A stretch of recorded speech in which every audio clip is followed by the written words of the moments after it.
So certain small numbers you can easily find the square root without doing any calculation. But for certain bigger numbers, if I give you any 4-digit number or 5-digit number, and if you are asked to find the square root of that, then you will have to use certain methods for finding the square root. So out of that, the first and the most important method is prime factorization method for finding the square root. Now prime factorization, as the name suggests, you have to factorize the number into its prime factors. So if I have a number 1764, 1764 is a number, and I need to find the square root of this number, the first step is to factorize it. Now factorization cannot be done anyhow. I only need to write the prime factors of 1764. That means the smallest factor possible. So if it is an even number, you will always start with 2. 2 will be the smallest prime factor of that number. So since 1764 is an even number, I have started here with 2. 2 is the first factor. Then divide 1764 with 2, and whatever you get as the quotient, that will be the next number to be written below this. So when you divide 1764 with 2, you will get 882. Then again it is an even number, so I am dividing it with again 2. I get here 441. Now 441, if you add the digits of this, you will observe that it is a multiple of 3. So the next factor can be 3. When I divide 441 by 3, I get 147. Then again it is divisible by 3. When I divide, I get 49. And now I know 49, 7 is one of the factors. 7 sevens are 49. So then these are the prime factors of this number. So please don't write composite number as the factor.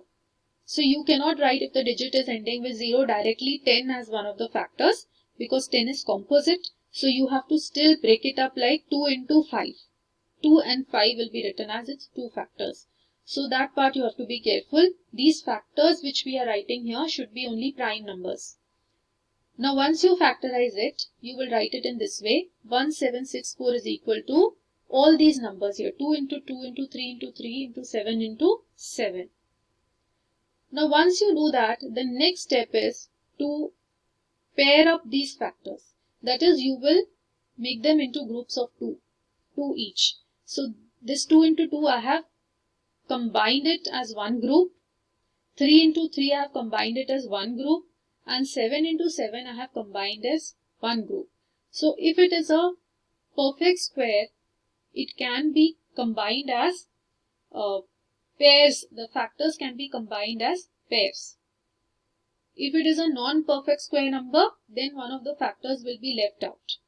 But since here 1764 is a perfect square, I can pair up all its factors in this way. Now this 2 into 2 which I have grouped as 1, this will be taken as only 1, 2. This 3 into 3 which is grouped together will be taken as only 1, 3. And this 7 into 7 will be taken as 1, 7. So the square root of 1764 will be 2 into 3 into 7, that is 42. So that is the answer for this.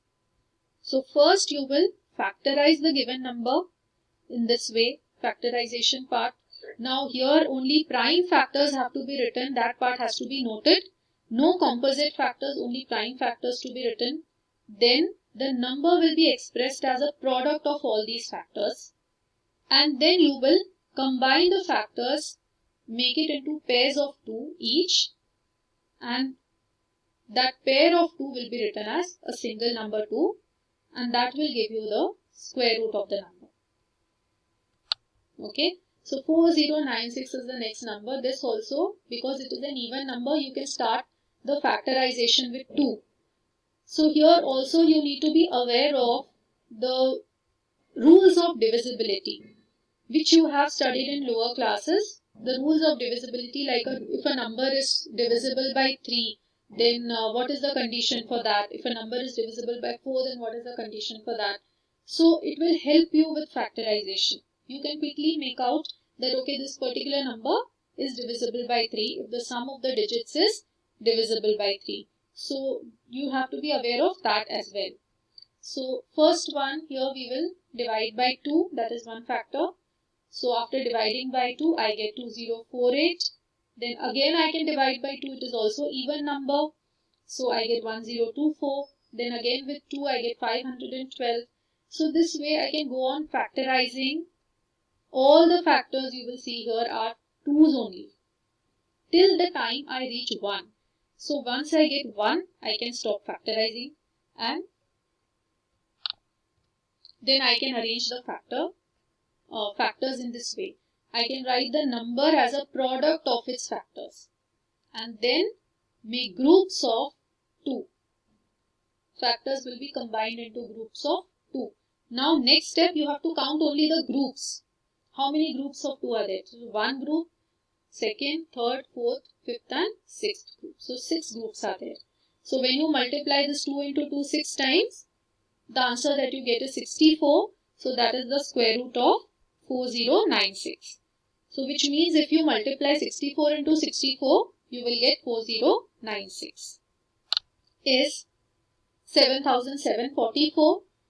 This also is an even number, so you can start factorizing with 2. So you get 3872. Again it's an even number. So 1936 you will get next. So like that, go on factorizing. Then in second last step I am getting 121. So here I should be aware that 11 square is 121. So 11 into 11 will give me 121. Then you will arrange the factors in this way and make it into groups of 2 each. So you will get 2 into 2 into 2 into 11, that is 88. So square root of 7744 is 88. Symbolically you will write it this way. Square root this sign and the number will be written underneath this root sign. So next we have 9216, 9216. So it is going a little bigger. I have carried it forward in the next column. So again we have mostly all 2's as factors. And last we are getting 18. So 3 and 3. So all 2's and 2 3's I have. So when I write it as a product of its factors, it will be written in this way. Then make it into pairs and you will get 2 into 2 into 2 into 2 into 2 into 3. That is 96. So square root of 9216 is 96. Or the square of 96 will be 9216. So some application problems based on the square roots. We will see now. Now the first type of problem is, for each of the following numbers, find the smallest whole number by which it should be multiplied so as to get a perfect square number, and also find the square root of the square number so obtained. So which means that now you are given a number which is not a perfect square number. That means all the prime factors cannot be formed into pairs. Some of them might be left out also. So in that case, what can you multiply it with so that you get a perfect square? That is the question. So let's say, for example, I have got the number 180. Now this 180, when I factorize it, I can form these factors. First I'll divide with 2, then 90, then again with 2, 45, then with 3, 15, and then with 5. So these are the prime factors. 2 into 2 into 3 into 3 into 5. Now if you try to make it into pairs, 5 is left out. 5 has no pair.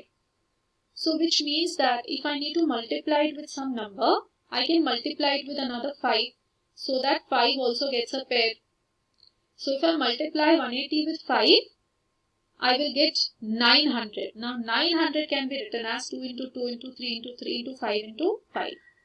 So if all the factors are paired and it can be combined into groups of 2, then it will be a perfect square. So here what we have done is, the number which was left without a pair, we have given it a pair by multiplying it with another 5. So 180 into 5 gives me 900. Now 900 is a perfect square number and 30 is the square root of 900. 30 into 30 will give me 900. So the smallest whole number which can be multiplied with 180 to make it a perfect square is 5.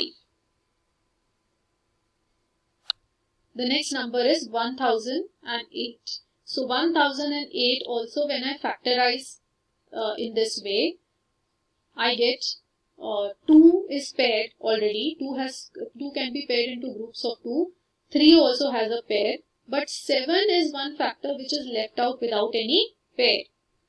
So here 7 is left out. So then which number can I multiply 1008 with to make it a perfect square? That number has to be 7. If I multiply it with 7, then this 7 which is left out without a pair, that will also get one pair. So the resulting number will be 7056. After multiplying 1008 with 7, I get 7056. So this is the required number, which is the perfect square number, which I get after multiplying 7 with 1008. And square root of this will be 84. That is 2 into 2 into 3 into 7. Now the next type of question, also quite similar to the previous one, is in each of the following numbers you have to find the smallest whole number by which it should be divided so as to get a perfect square number. Now for divided also you have to do the same thing. The number which you will be given will not be a perfect square number.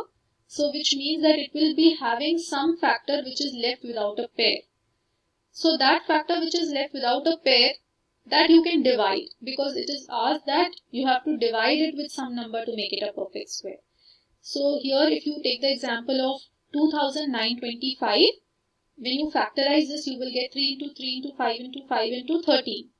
Now here 13 is left without a pair. So you can divide this number by 13 to get a perfect square. So that number is 225 that you get after dividing with 13. And square root of 225 is 15. The next problem is 396. Now what can we divide it with to make it a perfect square? Again the method is same. You have to factorize it. When you factorize you will get these factors, 2 into 2 into 3 into 3 into 11. Again if you see that 11 is left without a pair. So you can divide this number with 11 to make it a perfect square. So that number which you obtain is 36 and square root of 36 will be 6.